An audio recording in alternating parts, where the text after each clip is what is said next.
भद्रक जिला रहणिया मंडलीर विशाल हिंदू सम्मेलन अनुष्ठित।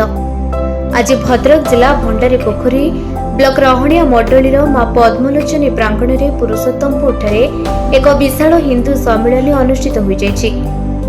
ଏହି ସମ୍ମିଳନୀରେ ମୁଖ୍ୟ ଅତିଥି ଭାବେ ସମାଜସେବୀ ତଥା ଭୁବନେଶ୍ୱର ପୂର୍ବତନ କାଉନ୍ସିଲର ପ୍ରଦ୍ୟୁମ୍ନ କୁମାର ଜେନା ଯୋଗ ଦେଇଥିଲେ। ସେହିପରି ମୁଖ୍ୟ ବକ୍ତା ପ୍ରକାଶ ରଞ୍ଜନ ଦାସ, ବୈଦିକ ଭଦ୍ରକ ଜିଲ୍ଲା ପ୍ରଦୀପ କୁମାର ଦାସ, ବିଶ୍ୱ ହିନ୍ଦୁ ପରିଷଦ ଖଣ୍ଡ ଭଣ୍ଡାରୀ ପୋଖରୀ ପ୍ରକାଶ କୁମାର ନାୟକ ଏବଂ ଭଦ୍ରକ ଜିଲ୍ଲାର ବିଶ୍ୱ ହିନ୍ଦୁ ପରିଷଦ ସଂଯୋଗ ମୁଖ୍ୟ ଉଦ୍ୟୋକ୍ତା ଶ୍ରୀ ରଥକିଶୋର ସାମଲଙ୍କ ନେତୃତ୍ୱରେ ଏହି ବିଶ୍ୱ ହିନ୍ଦୁ ଜାଗରଣ ସଭାରେ 3 କୋଟି ପଞ୍ଚାୟତ ରହଣିଆ ସରସଦା कुरिगार शह शह सनातनी हिंदू माने योगदान करथिले।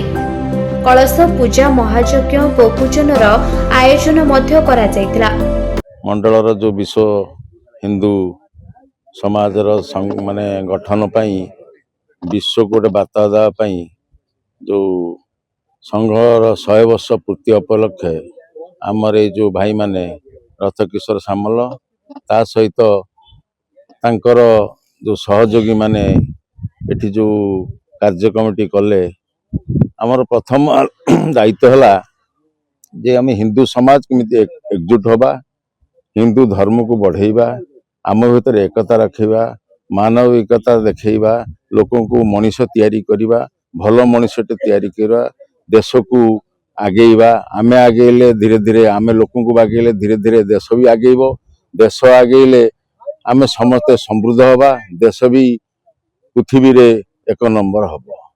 लोकंकर सेवारे लागिबा, लोकंकर काम करिबा, लोकंकर सुविधा असुविधा बुझिबा, लोक उपकृत हेले देश गाँ बढ़िबो, गाँ बढ़िले जिला बढ़िबो, जिला बढ़िले माने राज्य बढ़िबो, राज्य बढ़िले देश बढ़िबो।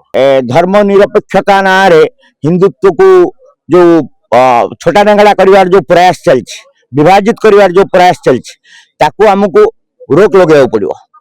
आज जो एकदम संख्यागरिष्ठ में अच्छा किसी प्रोब्लेम नहीं, जो 30% अन्य धर्म लोक अच्छा 70% हिंदू, सेठी भी हिंदू सब विपद रोच। आम जिलार सदर महकुमा भद्रक रे भी सेमती घटना घटुछि। तेणु हिंदुत्व को जागृत करवा माने भारत वर्षर युव समाज और व्यक्ति विशेष पाखे राष्ट्रीयता को जागृत करवा, परम वैभवशाली राष्ट्र निर्माण करने दिगरे आरएसएस जो प्रक्रिया आरंभ करछि, गोटे शक्तिशाली एवं समृद्धिशाली भारत वर्ष निर्माण हम। से ग्राम ग्राम साधारण स्तर में या जागरण करने ये कार्यक्रम है। भद्रक संजीव सेनापति रिपोर्ट, निरपेक्ष न्यूज।